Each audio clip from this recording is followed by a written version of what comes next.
Hello, welcome to Leverton on Everything, the podcast where I review everything books, series, movies, podcasts, plays, whatever. That's the first rule. Second rule is that every review is under 10 minutes from the time that I start talking about the thing, which is now.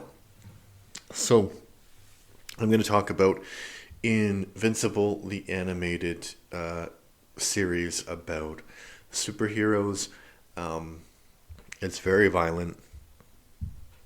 That's the thing that people kind of remember about it. It's generally the story of Mark and his father, Nolan, and they are from a race of superpowered aliens called Vitramites, who are much like Kryptonians, except uh, Vitram, as far as I know, there's 3 seasons. I watched them all. There's another season coming out next year.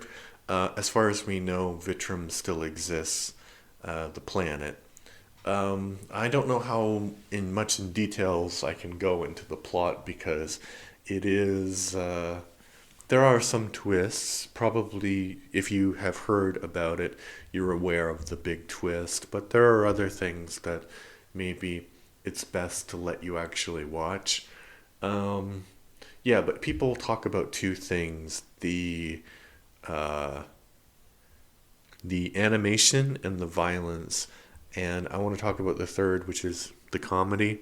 So the comedy is good, but there are like little moments which are quite nice. It's not gonna make you fall off your chair and laugh with hilarity, but there are moments that are quite nice. Like there's this one where he goes to a convention and he's a big comic fan, so he's talking about an animated series to this creator of his favorite comic, and so the creator says all of these like tricks that people use to cut costs in animation. So it's a very meta moment, and it's kind of funny because you're watching an animated series about a comic book based on a comic book, and they do all of those things.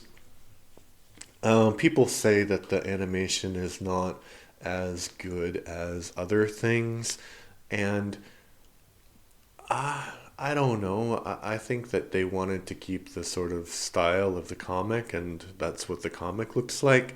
It does look a bit different, but it's for me, it kind of feels like an adult version of like the DC comics that,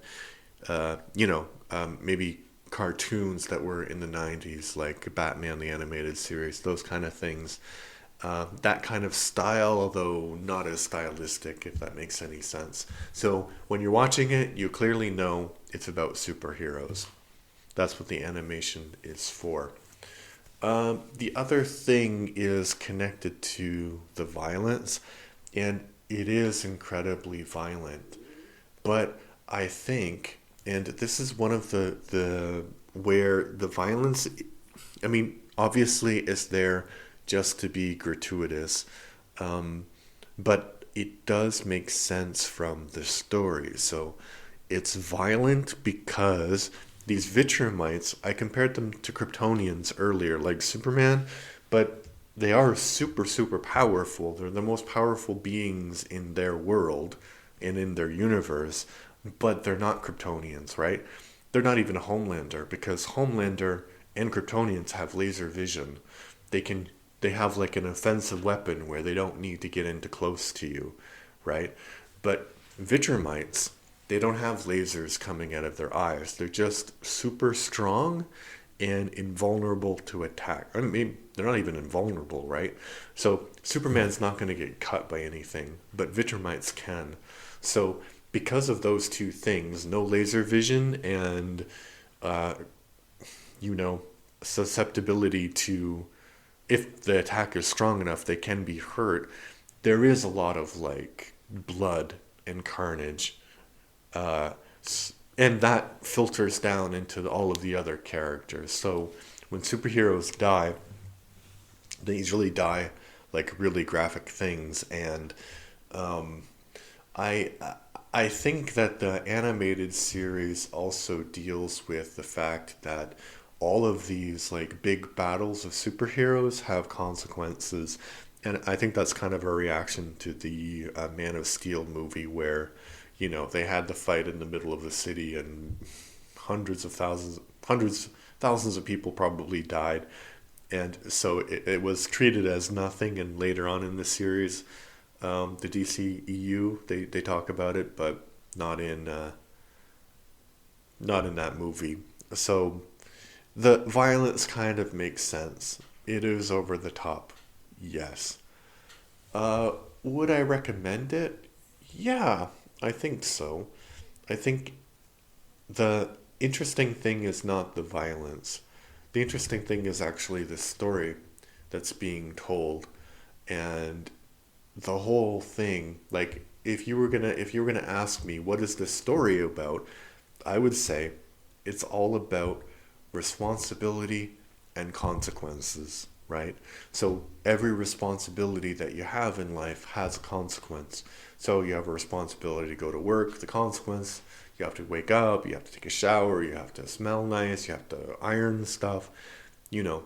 So that's a consequence of your responsibility. But if you're like a super powered entity, the consequences of your responsibility are much more. So you might um, run into some person and there might be some accident, and that person blames you for that accident. So they might attack you. So, yeah, that's what I would say it's about. Yep, recommend it. Maybe not for small children. And it's also kind of funny how they deal with sex. So they censor sex, but violence is bad. Violence is okay, but sex is uh, not good. It's bad. So that's also an interesting comment on American media. All right, that's my review of Invincible.